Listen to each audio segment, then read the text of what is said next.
This episode is brought to you by Peacock. The new Peacock original documentary, Matthew Perry, A Hollywood Tragedy, dives deep into the beloved actor's rise to fame and his tragic death.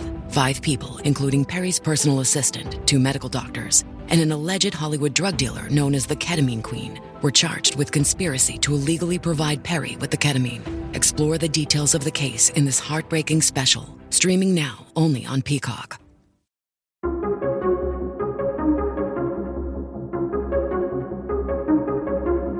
Hey everybody, welcome back to Follow to Lead, a Christian Leaders podcast powered by Greg Fay Insurance. If you haven't talked to my man Greg, do so today. Go to gregfayinsurance.com. Today on the podcast, a gentleman you need to know by the name of Matt Lesser. Now, Matt's all about equipping leaders through coaching, speaking, training, empowerment, excellence, and his story is wild. I mean, we get into it. We talk about his 2 latest books. I think some of the things you're really going to pull from my conversation with Matt is his ability to stay resilient, to persistent, to lean in to what God is calling him to. I absolutely appreciate Matt's heart, and I think you will too. So now, without any further ado, here's my conversation with Matt Lesser. Hey, everybody. Welcome back to the podcast. I'm so excited today to have author, coach, and leader Matthew Lesser, Matthew Q. Lesser. If you're going to Google him, that Q is really important. It's kind of, isn't that funny? Matt, welcome to the podcast. Thank you, Tony. I'm glad to be here. But looking forward to our conversation. Yeah, that Q is important because there's a senator who is constantly running for re-election who takes up a lot of your Google space, isn't there? There is, and he and I are, let's just say, not on the same page from many different perspectives. I'll just leave it at that. I appreciate the subtle nod there. We're going to dive into different parts of your story. There's a lot to it. But I kind of always like to start from the macro perspective and ask my guests, how would you describe the calling that God has placed on your life? Oh, my. Well, Tony, it's a great question, and it's been a journey that I've been on now. Really, it started in 2018, even a little before that, but it started in earnest in 2000 at the end of 18, and it's just continued and intensified over the last 2.5, 3 years. And if I had to sum up my calling, I really believe my calling is to empower, equip, and release leaders to be the best version of who God has called them to be, so that they lead other people to do the same. And it comes out of a heart of, I spent most of my career either owning my own business, building my own business, or helping other people build theirs. And I just got to the point where I really felt like God was saying, I need you to be more available to come alongside leaders. And for whatever reason, that usually means leaders in family-owned businesses, and really support them and give them maybe access to resources that they otherwise maybe can't get access to, just because they're not, the big conglomerates have access to pretty much whatever they want. And so that's just where I've kind of fallen in my niche over the last couple of years. That's fascinating, especially the kind of the inclination to be drawn towards family-owned business, giving your story and how it intertwines with family. At the age of 23, you had a really interesting conversation with your father. I'm kind of wondering if you could tell us a little bit about that and kind of the journey that it set you on after that. Yeah, no, happy to. So I went to college. So grew up in a family business. So my dad bought into a business when I was 4 years old. That's what brought us to Northeast Indiana. And so I grew up, really, my only known reality was family business. And so I thought that's what I was supposed to do. And so I went to college, studied business, graduated from college. And it was during college that I really thought I wanted to pursue my own path. But when I graduated, I needed a job. So I worked for my dad. And my dad and I just didn't see eye to eye on a lot of things, and in many ways, oil and water. no pun intended, even though we were in the oil industry. And so I worked for him for about a year and a half, and decided that that was enough. And so went into his office. At the time, I was probably 24.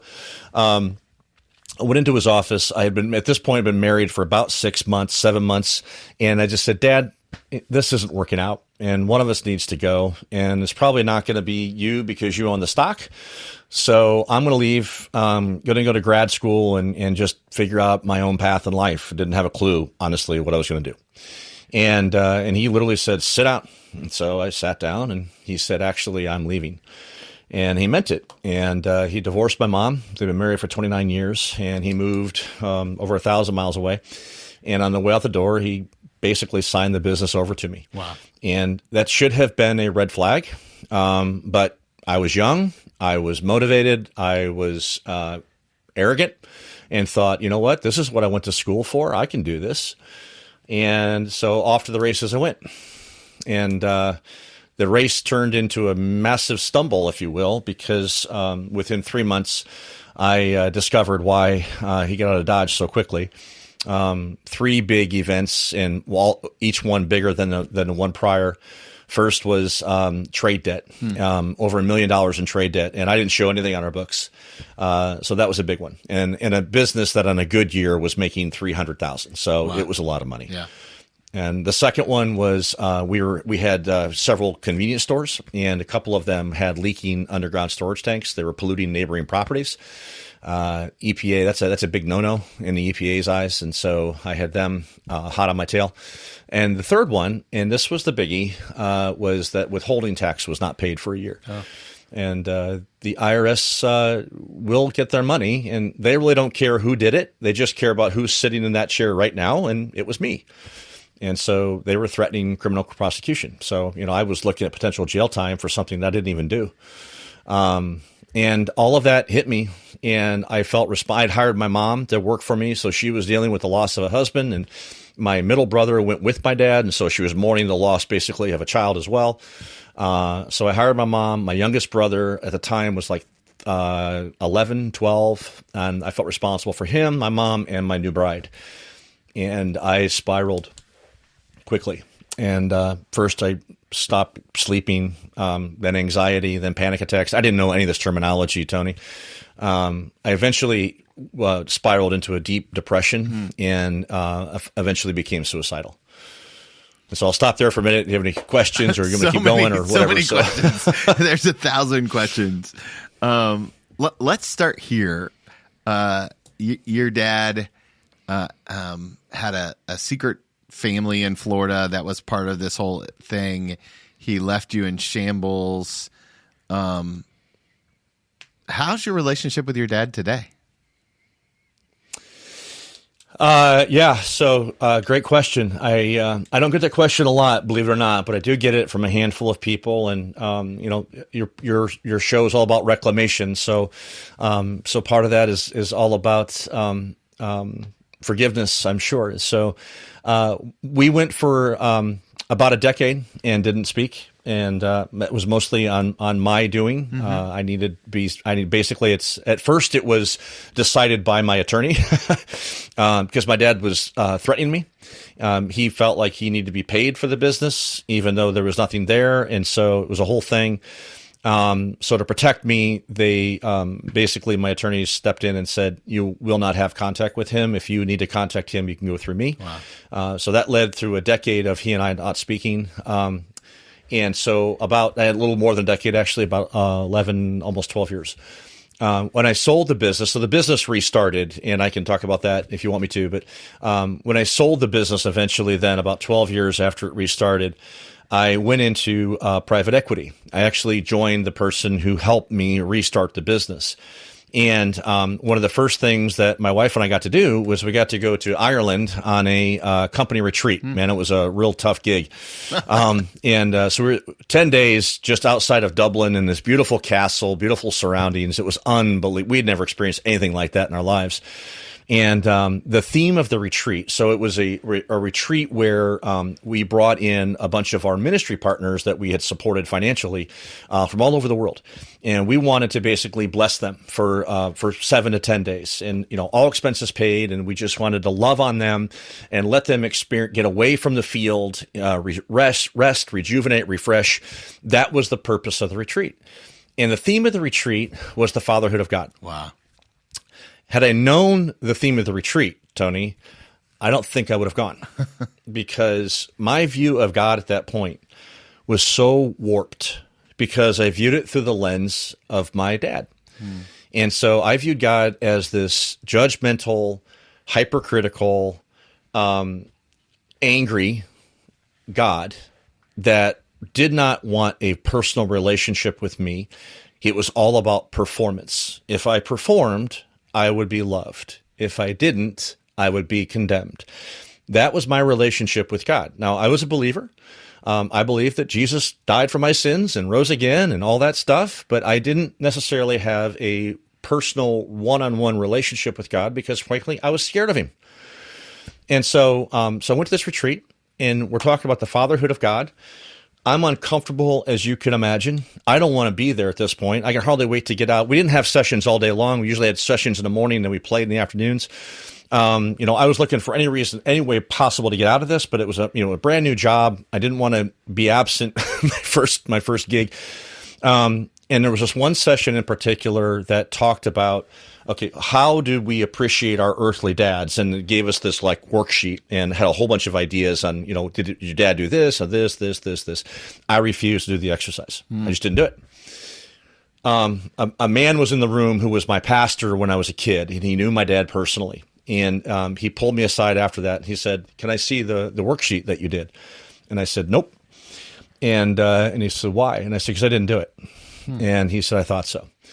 And he sat me down in a loving way. It was not, I didn't feel coerced. I didn't feel forced to. But he sat me down, and he walked through Scripture with me in a way that helped me start to see God as separate from my dad. And as truly the loving, caring father that I believe that he is today. And that began a journey for me. It set me on a journey that by the time I got back, about a month after I got back from that retreat, I woke up really early one morning and really felt like God say, "You need to reach out to your dad." Wow. And I said, "I'm not calling him." And he said, "Write him a letter." And so I wrote him a letter, and he got it. And the day before Thanksgiving that year, I got a letter back. And I was so brave, Tony, that I had my wife open and read it. And so she read it. And after she read it, she handed it to me, and she's like, I think you should read this. And so I did. And I actually still have that letter. And basically it just said, all is forgiven, give me a call sometime. There was more to it than that, but that was the gist of it. Yeah. And so the next morning was Thanksgiving. I woke up stinking early, irritated by that, and felt like God say, "You're going to call your dad today."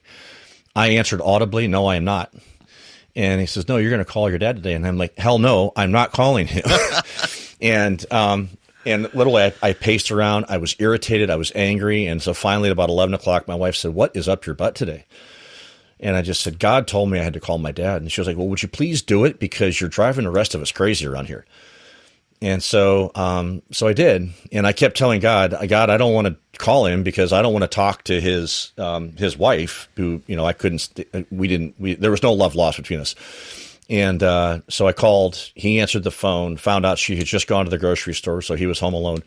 Anyway, long story. We then, we talked on the phone. We made arrangements then to meet halfway between where we lived on neutral ground. He had not met his grandkids yet at that point. I have 3 kids. And so he got to meet his grandkids. We had some interaction, and we then made arrangements to actually go down to his place, spend a couple of days. A year later, I got a phone call one night from a private investigator that was looking for him. He eventually, I don't know, I didn't give any information, but he eventually found him. He was arrested. He stood trial in Wisconsin. He was convicted, and he went to jail. And that was the last I talked to my dad. Wow. That's a lot. Thank you for sharing that. A lot. That's vulnerable. And so, this may not be a fair question, so if it's too vulnerable, feel free not to answer it. How do you be a good man in the world today, and the work that you've been called to? You've led the company to millions, and sold it for millions. You've poured into people over the years. You've done all of the things. You're clearly living out your God calling, and you did so without any real example of what that would look like.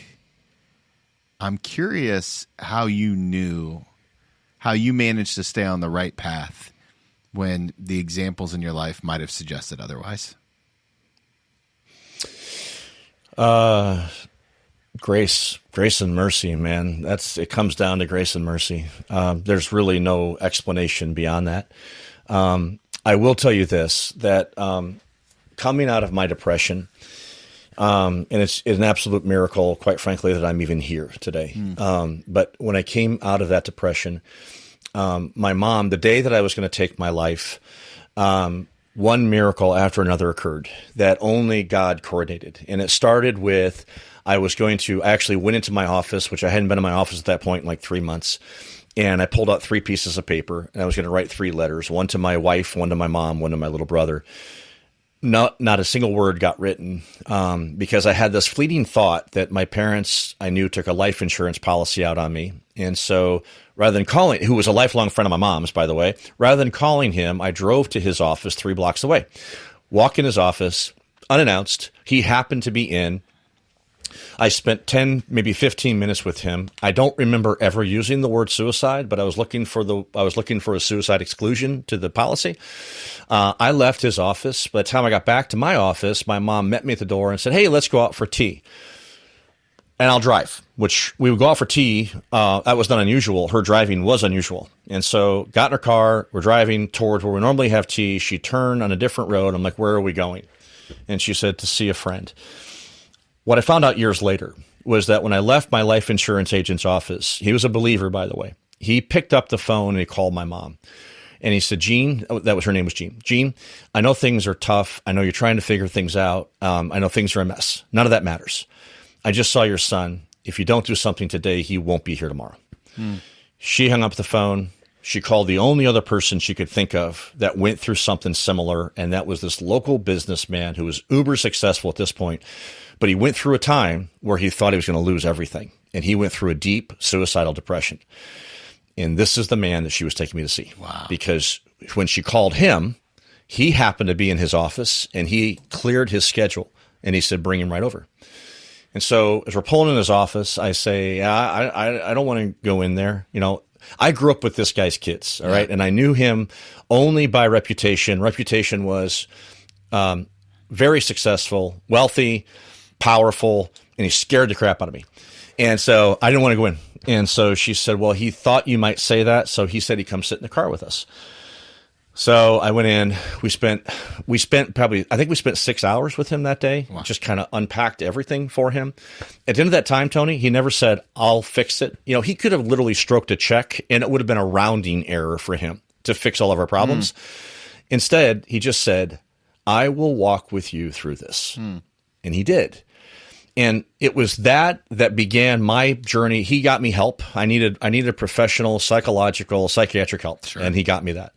And so I was removed completely from everything for about 9 months. While I was out, he sent a team of people in to see what we had. Lo and behold, because of what happened, I was exposed. My mom was not. And so we were able to restart the company in her name, which he helped us do. In the meantime, I'm meeting with both a counselor. First, it was a psychiatrist, then a counselor, and then this businessman, and especially this counselor who was a pastor at one time who decided that God was calling to be a counselor instead of a pastor. I met with him weekly. I met with this businessman weekly, and I met with 2 other godly men in our community at least once a month. And I did that for 12 years. Wow. And it was these men that poured their lives into me. I wouldn't be sitting here today if it wasn't for the influence of these 2 men in particular, but really 4 in general. And that was the turning point in my life. These men really began to help me see God for who he truly was. I just didn't know it at the time. Hey guys, just pausing this conversation with Matt to remind you to check out some of our incredible sponsors. Trent Bargy over at Elevate Real Estate. He's doing incredible things to help build the kingdom of God.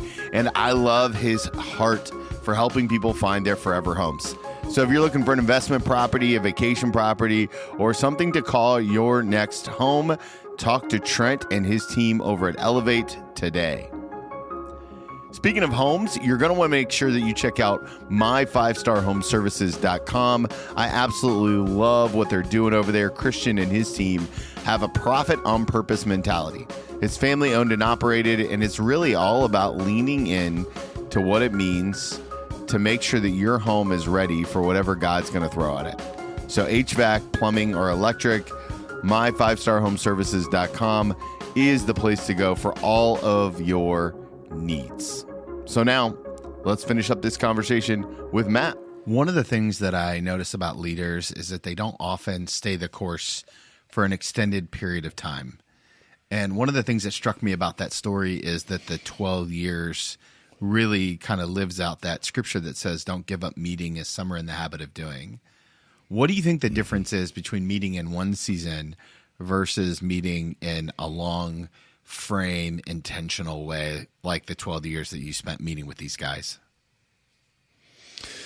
Can you reframe the question? Yeah. So what do you mean a like, season? What's the benefit if somebody's listening right now and they're like, well, I don't know that I have time to meet with someone for 12 years, right? That's a long commitment. That's a big, long commitment. What's the benefit of the long term versus the short term meeting? Oh, wow. So I think in the long term, you can really do life. So I think it becomes iron sharpening iron, Proverbs 27. And I think that can happen in shorter seasons as well. And so I do believe that there are relationships that are for a season, but then I think there are relationships that are for seasons of seasons. And I think that's those we need to be aware of and open to. Unfortunately, we live in a culture, it's a very much a popcorn culture, instant gratification, and I want things now. And if I don't get it now, I'm going to move on.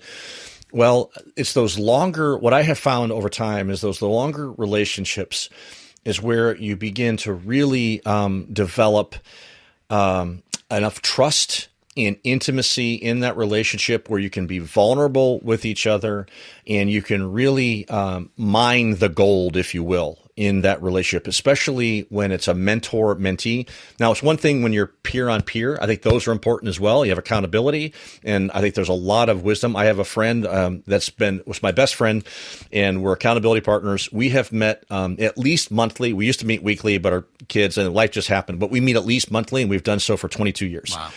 And he's my accountability partner. And it's those kinds of relationships that you just cannot develop in a short season, from my perspective. Now, maybe there's ways you can do it, but I think that there is something about the long term that you just reap different benefits from, and you also give. So I think it's a mutual exchange.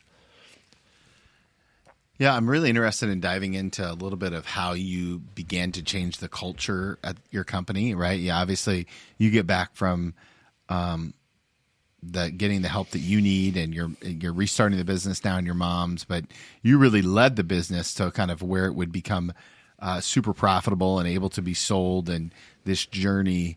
I imagine that there's a leader who's listening who wants to lead change. What are some of your thoughts on how to do that well?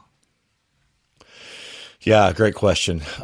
When we restarted, it was just three of us. It was me, my mom, and a gentleman that served our family for 35 years. And over the course of 12 years, it grew to almost 200 people and revenue in many different locations. And quite frankly, if you'd have told me, hey, we're going to put together a strategic plan to map out where this thing goes from here to there, I would have never imagined what happened. I could not have planned for that. This episode is brought to you by Honda. Introducing the all-new, all-terrain Honda Passport Trail Sport, the most off-road capable Honda Passport Honda has ever dreamt up. The Passport features increased ground clearance, roof rails on all trims, and available specially developed all-terrain tires. And you'll stay comfortable with tri-zone climate control and available features like heated and ventilated front seats and a panoramic moonroof. Learn more at honda.com/passport. what happened was I was still young. So I was still in my 20s, right? I was 25 when this thing restarted. And here, as we began to grow and we began to hire people, I began to hire people that were sometimes double my age, experienced, seasoned, more knowledgeable than me. Well, I can't lead somebody double my age like I can lead a peer or somebody younger than me. And so I didn't know much about leadership. So yeah, I had a business degree. So what? I went to school to get my degree. I went into business to get my education. And I really believe that. Wow. And so what I did, I knew I didn't know. I knew I didn't know enough about leadership to lead a growing company. And so I literally put together a list. And I think I had 30 or 34, 35 names on that list. And they were leaders in our region or maybe a little beyond, people that I could travel to within a day's reach.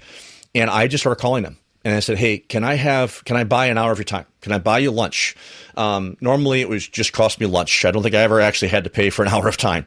But can I please have an hour of your time? I want to talk to you about leadership. And it was amazing to me, Tony. The people were willing to give me their time. And that was and I don't think I had anybody tell me no. It was maybe it wasn't like right then, maybe they were too busy then, but I think they all said yes. And when I met with them, I would basically ask them three different things. I'd say, give me your example of the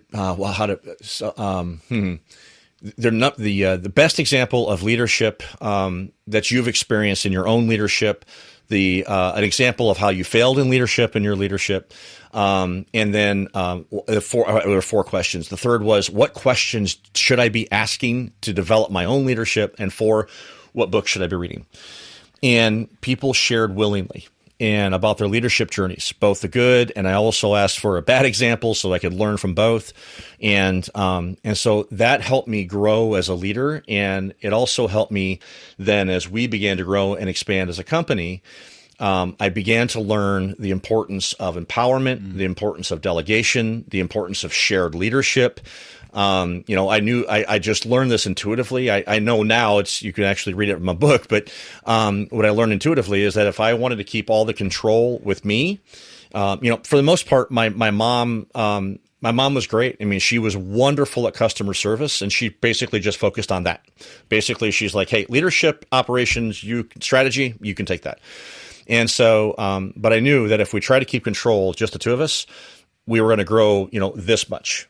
But if we could find a way to share leadership, to empower people to truly delegate, we could grow this much. And so just kind of by default, we began to share leadership, put together an executive team. We began to empower people in different areas, and it just worked. And a lot of it, I can't even tell you, it was not even that strategic. It just happened, but some of it just because I had to. Wow. That's so good.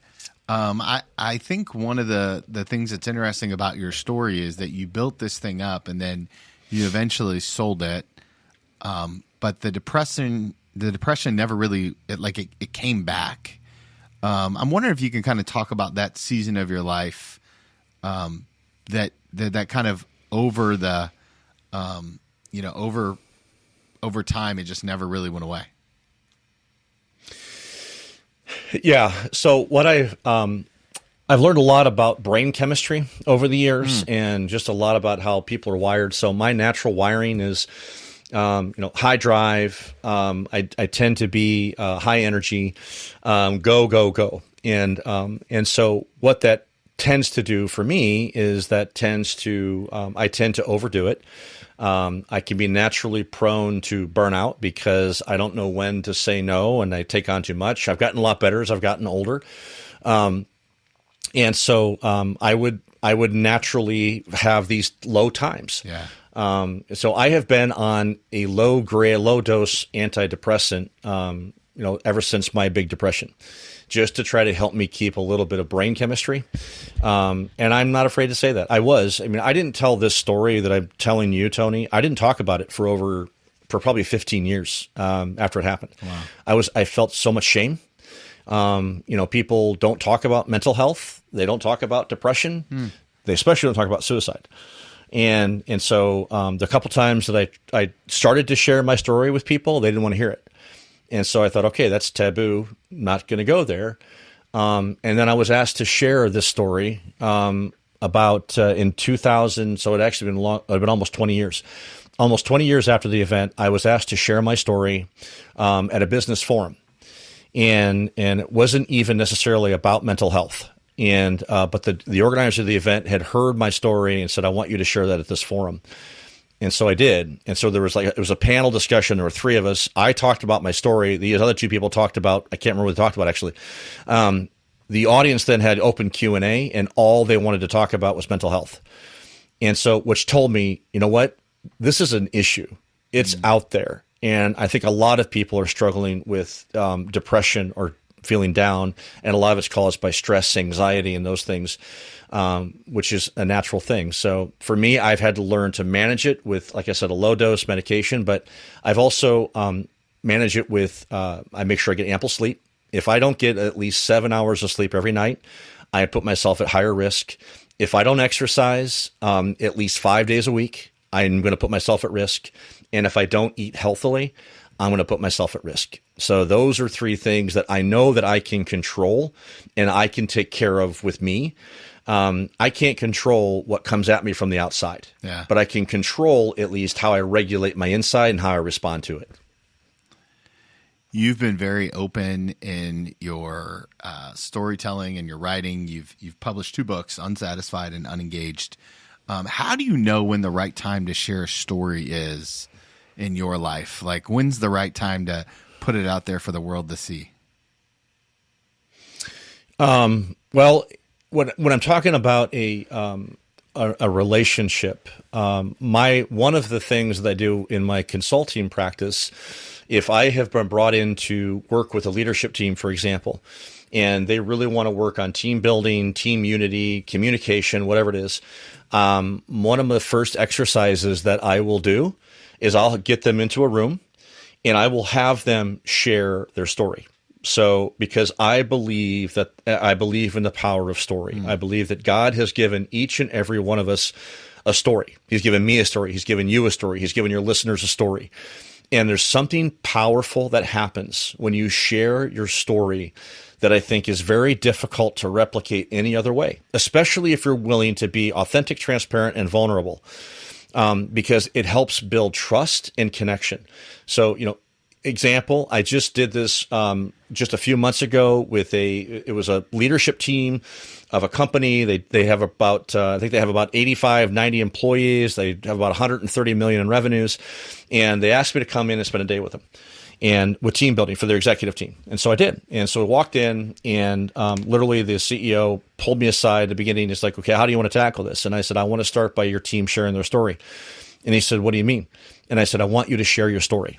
And he's like, what, the story of the business? And I said, nope, your personal story. And I did not give any ahead of time. It doesn't always work this way, so I don't recommend doing it this way, but it just worked out this way. And he looked at me and he said, okay. And so we get into the group and I said, okay. So the CEO turned over to me and said, okay, the agenda is yours. How do you want to start? And I said, I want the team to share their story individually. And I won't say his name, but I said, Mr. CEO, I said, I'd like you to go first. And he said, I've been thinking about that. He says, I want you to go. And I said, I'm not part of your team. He says, yes, you are. I want you to go. And so I did. So I went and I shared much of what I shared with you, Tony, a little bit ago with even more detail. And at the end of then the CEO went next and he shared his story. And then we went right around the room. And there was, I think, 9 people in the room. There was laughter, genuine laughter. There were tears. There was connection like you would not believe. At the end of that time, the CEO pulled me aside with tears in his eyes, and he said, I have been wanting to get 2 of these guys on this team to open up to me one's for 5 years and one's been for like 15 years. And he says, I can never get them to share. He said, I learned stuff about them today I've never heard before. He said, this is amazing. I just heard from them 2 weeks ago, and the level of connection on that team, communication, openness, trust, listening to each other, compassion for each other has gone through the roof. And so to answer your question, I believe there's always time for story. I love that. I imagine that there's somebody listening right now who's maybe for the first time in their life, they're leading something new, right? And they're stepping into a leadership role. and either they're the boss or they're the middle manager. What would you say to that leader who's newly placed, still has that new car smell, and is stepping into a job that they don't feel qualified for, and is just so big and it's staring back at them right in the eyes? What's your wisdom for them? I would say 2, maybe 3 things. One, be real, be transparent, be vulnerable. Don't act like you know it all. If you don't know something, say, hey, you know what? I don't know the answer to that, but I'll find out. Admit when you make a mistake and be willing to say, you know what? I screwed up. I'm really sorry. Will you forgive me? So those are the 2 places I would start. And the third is surround yourself with people that can pour into you. So a mentor or whatever it is, if you're the owner of a business or you're in the C-suite, then I recommend either a board of directors or, in my case, I have a personal board. When I launched my business, I didn't want to do it alone, knew I couldn't do it alone, didn't want to do it alone, but I knew I also couldn't afford to pay people. And so I asked 4 people. One of them was my wife. If they would give me a half a day of their time every quarter. And so we meet every quarter. I don't pay them. These men love me and my wife, obviously. They love me. They care about me and my family. They want the best for me and they want the best for the business, and they're willing to speak truth. And so I cannot emphasize how important that board has kept me moving in the right direction. It's kept me from going off the rails more than once, and it's also kept me from quitting. So more than once I've wanted to quit my own business, and they won't let me. And so I just, if you can't find a board, at least have a person or 2 that you can have that kind of, I'm struggling. I need help. Will you help me? Can I bounce something off of you? I need to vent, or whatever it might be that you can trust fully with you. That's so good. Okay, I have one more question for you, but before I ask it, I know that the podcast family is going to want to connect with you all over the interwebs, pick up a copy of the book, do all the things, maybe bring you in to speak. Where's the best place to learn all things Matthew Q. Lesser? Well, so you don't Google it, because I don't know what Matt you'll find. But my website is www.uniquelynormal.com. So the word uniquely and normal together and then .com. And of course, we'll link to that in the show notes. So if you need anything from him, he's actually pretty easy to find. Yep. Once you start at that URL. So, okay, last question I love to ask people. It's an advice question. Except I get to name the season of life that you're in. And so I'm going to invite you to go back in time and give yourself one piece of advice. I want to take you back to the day before you walked into your father's office and he turned over the company to you. You're a young man. You're full of vigor and confidence, newly married.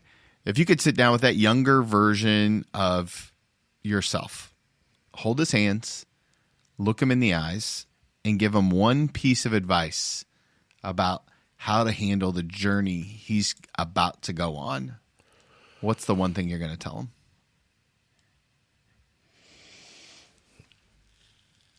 Just one, huh? I would say don't do it alone. Don't do it on your own. Have somebody with you, obviously, and then surrender to Jesus, surrender to his calling on your life, and then don't go it alone. So many entrepreneurs, business owners, business leaders, there's a reason why they say it's lonely at the top, because it often is. You don't know who you can trust. You don't know who you can talk to. But, in this season of my life and what I'm doing now with my own business, I'm really trying to fight against that and say it doesn't have to be that way. You said earlier in our conversation, you said that so many people start out strong, but they don't finish that way. I see the same thing.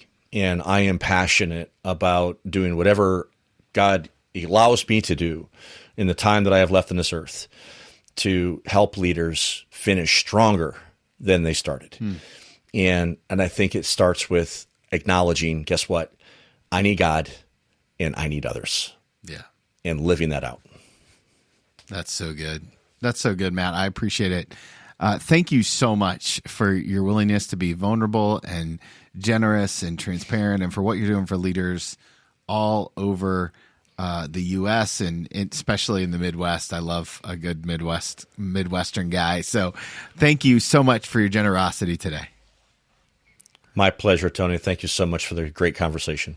What a fun conversation with Matt. I deeply appreciate his vulnerability, the way he leaned into his story and didn't let it have the final say. I also really appreciate his tenacity for fighting for mental health, obviously something that you all know I'm passionate about as well. If you enjoyed this conversation with Matt today, let him know that you heard him here on the podcast. Connect with him on LinkedIn. It's a great way to see what God is doing in and through his ministry. And don't forget to sign up for our Life and Leadership newsletter. Every single week, we're putting out some of our best content on Wednesday mornings through our Life and Leadership newsletter. I'm so thankful for all of you and your willingness to build this community.